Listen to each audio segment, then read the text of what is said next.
Bab 2833, bisa hidup berapa lama? Jerry yang menatap Gerald Gao dengan sorot tajam dan penuh amarah.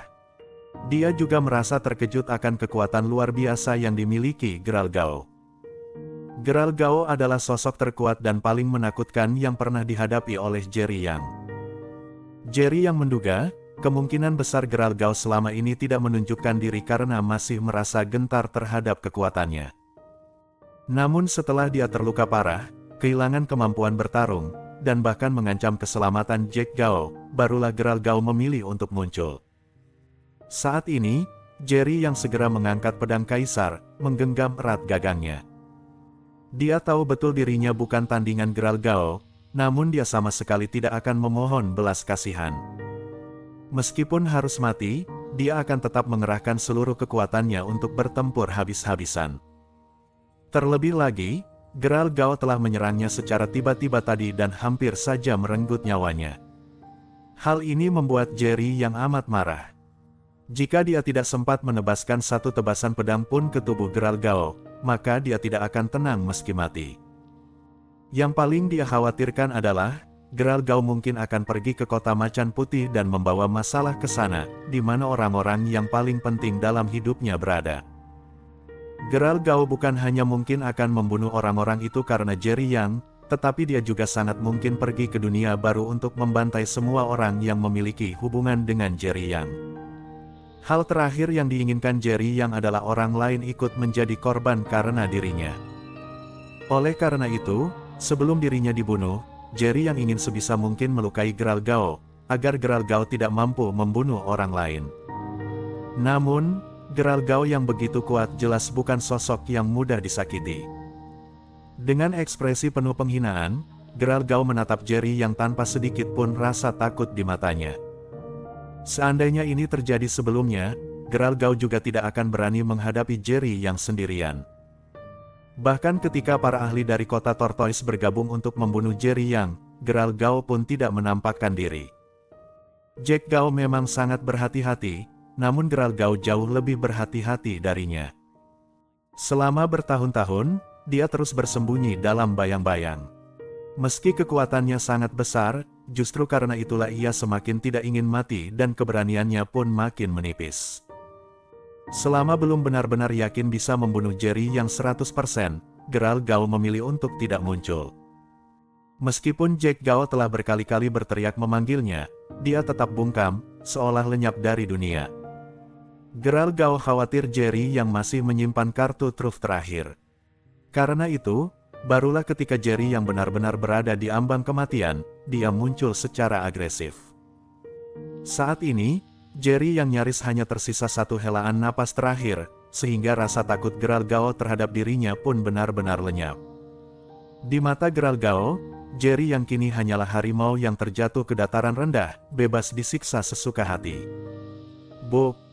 Benar saja, Gerald Gao yang awalnya berjalan perlahan, tiba-tiba melesat cepat dan muncul di hadapan Jerry Yang, lalu kembali menghantamnya dengan satu tendangan keras. Sebelumnya, Gerald Gao juga pernah melancarkan serangan mendadak terhadap Jerry Yang, menendangnya hingga terlempar jauh. Kali ini, meskipun Jerry Yang sudah bersiap, tetapi karena luka-lukanya terlalu parah, lengannya lemas dan kecepatan mengangkat pedang kaisar pun melambat.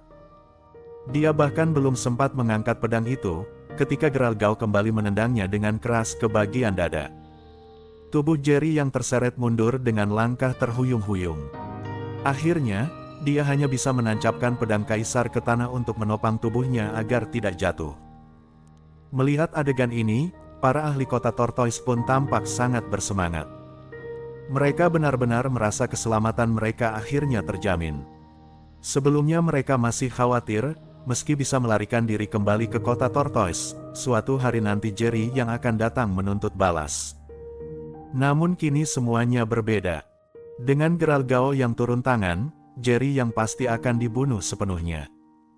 Tidak akan ada lagi yang bisa datang untuk membalas dendam terhadap mereka. Satu persatu mata mereka membelalak, memperhatikan jalannya pertarungan. Bahkan, beberapa dari mereka mulai bertaruh, menebak berapa lama lagi Jerry yang sanggup bertahan. Gerald Gao menyeringai dingin, lalu kembali menyerbu ke arah Jerry Yang.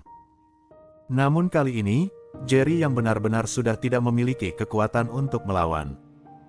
Bab 2834, Kekhawatirannya. Jerry yang kembali terlempar akibat tendangan itu, dan sekali lagi hanya bisa menancapkan pedang kaisar ke tanah untuk menopang tubuhnya agar tidak jatuh. Melihat dua serangan berturut-turut belum mampu membuat Jerry yang tumbang, wajah Geralt Gao seketika menjadi suram. Bagaimanapun, dia telah melancarkan serangan yang sangat kuat di hadapan banyak orang terhadap Jerry yang sedang dalam kondisi luka parah. Secara logika, dengan kekuatan yang dikeluarkan Geralt Gao, siapapun yang menerima serangan itu seharusnya sudah mati seketika karena satu tendangan saja. Namun Jerry yang dua kali masih sanggup bertahan, membuat Geralt Gao merasa sangat dipermalukan di hadapan umum. Dia pun menjadi semakin marah, dan tekadnya untuk membunuh Jerry yang semakin kuat. Geralt Gao sangat paham, jika seorang ahli dengan kekuatan setara dirinya menerima dua serangan mengerikan seperti tadi, dia pun pasti sudah terjatuh. Namun Jerry yang tampak sudah sekarat dan bisa mati kapan saja, justru masih sanggup menahan dua serangannya. Sejak awal Jack Gao dan para pengikutnya mulai bertarung dengan Jerry Geralt Gao sudah mengamati diam-diam dan secara garis besar sudah memahami seberapa kuat Jerry yang sebenarnya. Geralt Gao menyadari kekuatan Jerry yang di puncak kejayaannya bahkan sedikit lebih kuat darinya, itulah sebabnya ia terus bersembunyi dalam bayang-bayang dan tidak pernah menampakkan diri. Barulah pada saat ini, ketika dirinya merasa sangat percaya diri bahwa dia bisa membunuh Jerry yang hanya dengan satu tendangan, dia akhirnya muncul. Namun kenyataannya, setelah beberapa kali menendang, Jerry yang tetap belum juga tumbang. Hal ini di luar dugaan Geralt Gao, sekaligus membuatnya amat marah. Geralt Gao menyipitkan mata, lalu menyeringai dingin sambil berkata, "Bocah, kamu cukup hebat juga, ternyata belum mati. Tapi kali ini, aku tidak akan menahan diri ini." Begitu ucapan Geralt Gao selesai, aura di sekujur tubuhnya langsung melonjak drastis, bahkan lebih kuat dibanding sebelumnya. Jelas dia bersiap untuk mengerahkan seluruh kekuatannya dan mengakhiri hidup Jerry Yang. Para ahli dari kota Tortoise pun langsung menahan napas mereka, bersiap menyaksikan dengan mata kepala sendiri bagaimana sosok Jerry yang sebelumnya membuat mereka ketakutan setengah mati akan dihabisi. Pada saat itu, Kelvin tiba-tiba menghentikan dan berkata, "Tuan, mohon tunggu sebentar." Mendengar ucapan itu, wajah Geralt Gao langsung berkerut, lalu bertanya dengan nada tidak senang, "Kenapa? Kamu ingin melindungi dia?" Tubuh Kelvin seketika menegang. Bahkan di puncak kekuatannya, dia bukan tandingan Geralt Gao, apalagi sekarang, saat untuk berdiri saja sudah sangat sulit. Bagaimana mungkin dia berani menentangnya? Kelvin segera menjelaskan, "Bocah itu mencuri satu tanaman obat dariku. Biarkan dia memberitahu lebih dulu di mana tanaman itu disembunyikan. Setelah itu, membunuhnya pun tak akan terlambat. Selama aku bisa mendapatkan kembali tanaman itu, aku bersedia memberikan Tuan sejumlah besar batu roh. Jika Tuan memiliki permintaan lain, selama aku mampu memenuhinya, pasti akan aku penuhi. Aku hanya mohon agar Tuan menyisakan nyawanya untuk sementara waktu." Mendengar penjelasan Kelvin Geralt Gao pun langsung teringat.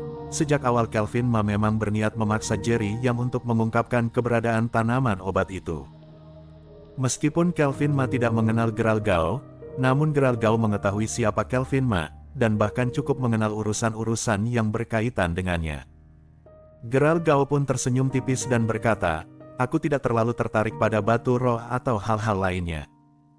Aku hanya ingin tahu, sebenarnya tanaman obat seperti apa yang membuat ketua sekte begitu bersikeras ingin menemukannya." Mendengar ucapan Geralt Gao, Kelvin langsung menjadi tegang, khawatir Geralt Gao akan berusaha merebut tanaman obat tersebut.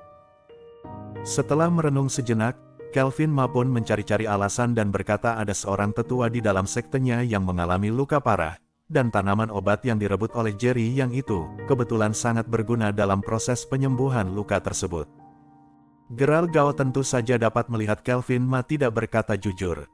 Namun, dia tidak melanjutkan pertanyaannya.